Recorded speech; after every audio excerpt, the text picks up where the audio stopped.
Hello, I'm Mr. Dougan. As a primitive this video, I'm doing this in the Pat Condell style. If you're looking for the usual Call of Duty commentary sort of style, there is a link in the description. Today I'll be talking about advertisement and its most rawest principles behind it and implications on today's society. I'm going to ask that if you found the information in this video useful, you click the like button and even favourite perhaps, so that other people can enjoy this video. If you didn't like this video or you did not find the information useful, I want you to click the dislike button. Thank you. I shall remind you that midway through by use of an annotation and towards the end of it by telling you directly. Now, advertisement itself. I'm not looking at the subtleties and how you can enhance one's advertisement premise. No, I'm going to be looking at the actual nature of advertisement itself, namely the parts involved and how it implicates to today, as I just said at the start. In its most rawest form, let us say that I had a video coming out on the 1st of April and I wanted to advertise it so more people would go and watch it. So effectively I'd go to an advertisement campaign and say, I've got a video coming out, I'd like to advertise it please.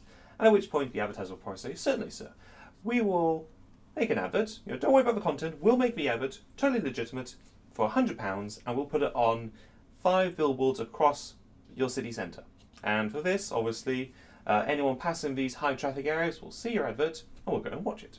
That would be an excellent idea. That's what will go and happen. I pay my £100, the advertiser will go and make their 5 billboards and put it in high traffic areas where people go past it. Now, the next part of this equation obviously relies upon somebody passing, looking at the advert and saying, I like the idea of that advert. I'll go and investigate that product. Or in this case, my video coming out on the 1st of April, whatever it is. I mean, you can set a time frame of how long this billboard is going to be seen for. You would then forward that a little bit further down the line. You could say that advertisement is wasted, or half of it is wasted by traditional standards. Unfortunately, you don't know which half it is wasted for, otherwise you cut back on certain areas. But in general premise, you tend to look at applying maybe about 3% of your profits to advertisement. That's the general idea of traditional advertisement. Let's move forward. I'm going to go, obviously there's a little bit of product placement in this clip already. I'm sure YouTube has very kindly posted up a bit of some kind of advert. I'd love to know what kind of product it is. Last video I did, it was Britney Spears' new album. Already you've probably seen at least 2 other adverts on this video. Comment below what you've seen so far. But this came in one of my optical presses. And it's a simple little bit of cardboard with a little disc in it with some numbers on it. And suffice to say, I could tell you that in 1 hour, you would on average blink 720 times. And if I was to rotate the disc, I'd discover that after 5 hours at a computer terminal, you blink the same amount of time. The idea behind it is that you blink less when you're at a computer. Now, this was an advert for one of Johnson & Johnson's new contact lenses for me to sell to my patients. And I advise them that this is more comfortable when using the contact lenses. I don't generally endorse Johnson & Johnson. However, that was a bit of advertisement. Johnson & Johnson went to marketing. They said, right, how can we push our new product? And that's what they did. That's what I got out of it. If we then take that one stage further, perhaps going into the internet environment, Johnson & Johnson could go to an internet marketing group, Clickbank, Google, the likes, don't really care who. But for the sake of I'm using YouTube here, so I'm going to discuss about Google.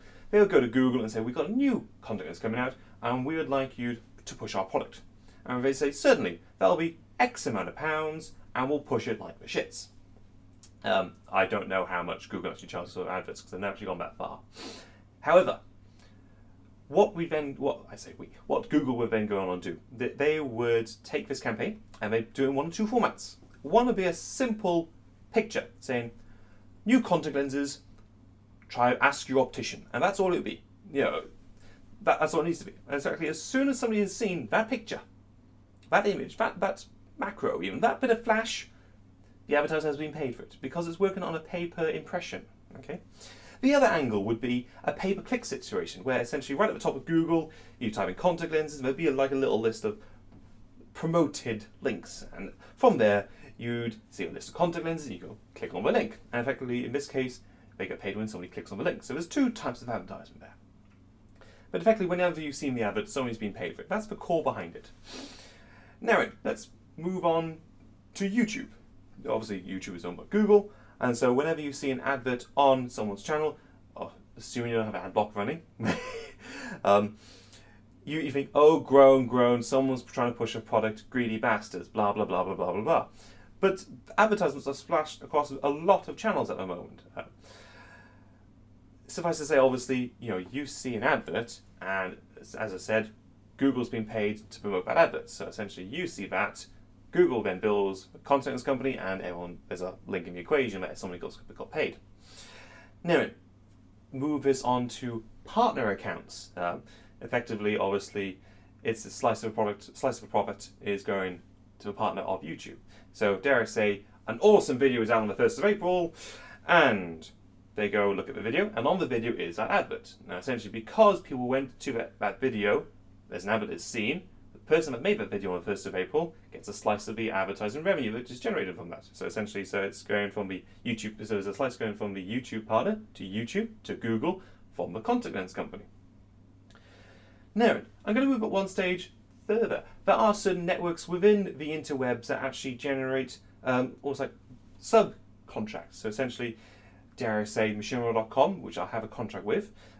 Content company pays Google, who pays YouTube, who pays machine.com, who then pays me a slice of the action. So essentially, there's like 5 loops in the chain here. So effectively, all we need to do is get somebody to look at this video, and it goes through links, and someone's get paid. Now, what I'm actually driving towards here is, obviously, I have noticed in the last several months, I've noticed in the last several months, I appreciate it's been going on for a lot longer, is that people have been making the video look a lot more appetizing to watch. And this is being done by a lot of people, okay? I won't name names. You guys watching this know who they are. They themselves know who they are. Blah, blah, blah. We don't care. But the principle is, I want to educate you guys on this. Yeah, I think somebody said, knowing is half the battle.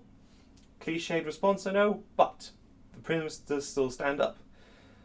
If we can cut back on people making these false claims to make this video more appetizing to watch, it'll cut back on their revenue. It'll cut back on the YouTube partner. It'll cut back on the supplier to Google. It'll cut back onto YouTube itself, and obviously then the content company isn't wasting money. Yes, I am against people mislabeling, misentitling, using false advertisement, false thumbnails, false titling, you name it. If they're doing it to generate more views, to get more money, I'm against it. I'm Mr. Duggan. I've rambled a little bit too much now. This was meant to be an educational video about advertisement. Hopefully you have been entertained, you have been enlightened by this video, and if you have, I'm going to ask you to click the like button and click the favourite button. If you've not been enlightened or entertained by this video, I'm going to ask you to click the dislike button, because I do appreciate creative feedback. So tell me. I'm Mr. Duggan. I'll bid you good night. Ciao.